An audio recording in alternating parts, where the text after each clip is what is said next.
તો જેમાં તો મિત્રો અમે જઈએ છીએ નીલાભાઈને લુગડો ચીવડાવવા તો લુગડો લેવા. જો નીલાભાઈ એમનું બાઇક ચલાવે છે પલ્સર, ને આપણે એક વિડીયો નાખીએ તો પહેલાં લુગડો ચીવડાવવા જતા તાને.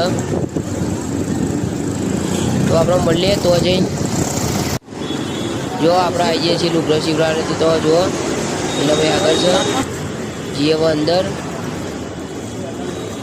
જો ચંપલ કાઢી નાખીએ છે. અને જો ભીડ તો બહુ છે આ સાઈડ. જુઓ આ બધા લુગડો એમના કાપડ છે. આ બધા જાય પછી આપણો લુગડો હાલશે તો હજી આપણે ઊભું રહેવું પડશે એક કોર. જો પેલા ભાઈ પૈસા લે છે. જો આ ભાઈનું માપ લે છે. જો આ માપ લે તો આપણે મળીએ બહાર જઈને. તો ગાઈ જો આપણે હવે લુગડો બુગડો લઈ લીધો ફાઇનલી 2 જોડી નીલાભાઈની. અને જોઈ લો તો મળીએ આપણે બીજા બ્લોગમાં. જય માતાજી.